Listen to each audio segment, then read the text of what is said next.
NDA में seat sharing final हो गया है। जेडीयू और बीजेपी 101 पर चुनाव लड़ेगी। 29 सीटों पर एलजेपीआर चुनाव लड़ेगा। वही आरएलएम और एचएएम को 6 सीटें मिले हैं। तो बता दें आपको कि एनडीए में सीट शेयरिंग फाइनल हो गया है। जेडीयू और बीजेपी को 101 सीटों पर चुनाव लड़ना है और 29 सीटों पर एलजेपीआर चुनाव लड़ेगा। उधर आरएलएम और हम पार्टी को 6 सीट मिले हैं और ये फाइनल सीट शेयरिंग को लेकर फाइनल घोषणा जो है वो हो गई है। और ये अब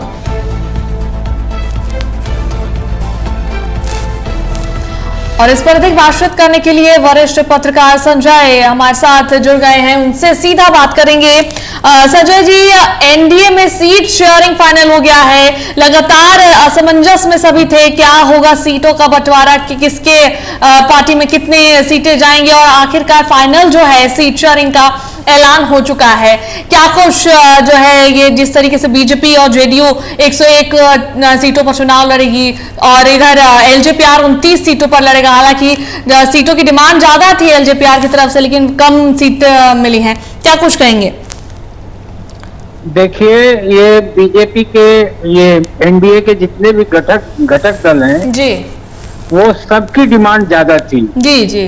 और बीजेपी ने सबको न केवल मनाया है बल्कि वो जेडीयू के बराबर सीट पे इस बार चुनाव लड़ रही है। यानी पहले जो बीजेपी जूनियर पार्टनर के रूप में चुनाव लड़ रही थी बिहार में, अब वो बराबरी पे चुनाव लड़ रही है। ये एक बहुत बड़ा डेवलपमेंट है। ये एक सीट का मामला नहीं है।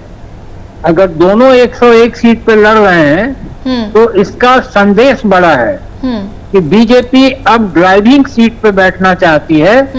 अब वो जेडीयू के पीछे नहीं खड़ा होना चाहती है, वो या तो जेडीयू के आगे खड़ा होना चाहती है या जेडीयू के बराबरी में खड़ा होना चाहती है जी। ये एक बड़ा संदेश इस सीटों के बंटवारे में है। दूसरा, जो चिराग पासवान बार बार ज्यादा सीट मांग रहे थे और जीतन राम मांझी जो है सम्मान और अपमान की बात कर रहे थे, उपेंद्र कुशवाहा भी बार बार कह रहे थे कि अभी सीटों का बंटवारा फाइनल नहीं हुआ है और अभी आप लोग इंतजार कीजिए, झूठी खबरें मत चलाइए। तो एक तरह से हमें लगता है कि मोदी जी ने व्यक्तिगत रूप से इन लोगों से बातचीत कर एक बड़ी मीटिंग में जी। इन्हें समझाया है और इन्हें कुछ आश्वासन दिया है, कोई बड़ा आश्वासन मिला है इन्हें, तब जाकर ये तीनों माने हैं जी। बिल्कुल, क्योंकि ये तीनों मानने वाले नहीं थे। हालांकि इस पूरे सीटों के इस बंटवारे में चिराग पासवान की जीत हुई है।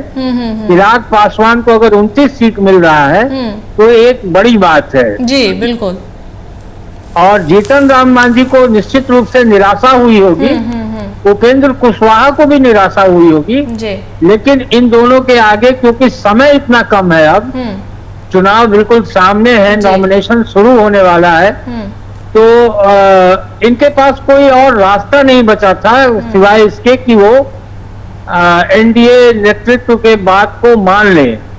और इन लोगों ने ऐसा ही किया और आगे बढ़कर अब तो जीतन राम मांझी यहाँ तक कह रहे हैं कि अंतिम सांस तक पीएम मोदी के साथ रहूंगा जी। जब आप इस तरह का बयान देते हैं तो अंदर की कड़वाहट सामने आती है कि आप दरअसल ये कहना चाहते हैं कि मैं तो नाराज हूं, लेकिन चलिए अब आपकी बात मैं मान लेता हूं। और सामने आकर वो बिल्कुल ऐसी बात करते हैं जो आपके चरित्र के हिसाब से, आपके पिछले पूरे बयान के हिसाब से फिट नहीं बैठता है। बिल्कुल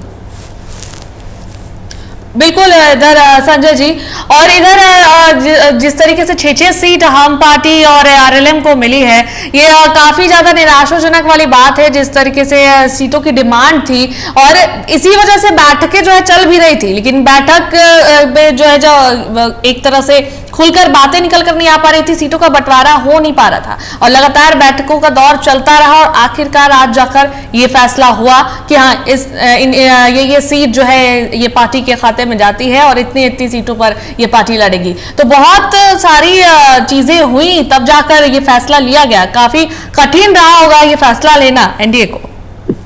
निश्चित रूप से देखिए कि इस फैसले के लिए पिछले 3 दिनों से लगातार जद्दोजहद चल रही थी। सारी पार्टियां माथापच्ची कर रही थी, अलग अलग बयान आ रहे थे लोगों के। जी लेकिन ये फैसला देखिए सीईसी की बैठक में हुआ है, जो केंद्रीय चुनाव कमेटी है बीजेपी की, जी वहां तक बात को ले जाना पड़ा। मोदी जी उसमें आए, बड़ी मीटिंग हुई और फिर जाकर ये समझौता हो पाया है सीटों का। तो निश्चित रूप से ये इतना आसान एनडीए के लिए नहीं है। और आने वाले समय में चुनाव के बाद भी इस फैसले का असर देखने को मिल सकता है, क्योंकि जब दो असंतुष्ट धड़े जी मानते हैं, दबाव में मानते हैं, तो वो वैकल्पिक राजनीति की तरफ भी कहीं ना कहीं सोच रहे होते हैं और कदम बढ़ा रहे होते हैं। तो इस समय बीजेपी की पूरी जो ताकत है वो किसी तरह जो है वो ज्यादा से ज्यादा सीट लाकर एनडीए की सरकार बनाना है। और इसमें आज जो हुआ है 101 और 101 सीट पे लड़ने का फैसला दो बड़े पार्टनर्स का, वो बीजेपी के भविष्य की रणनीति और राजनीति को दर्शाता है। जी बिल्कुल। चलिए, बहुत बहुत धन्यवाद संजय जी हमारे साथ जुड़ने के लिए, तमाम बात करने के लिए।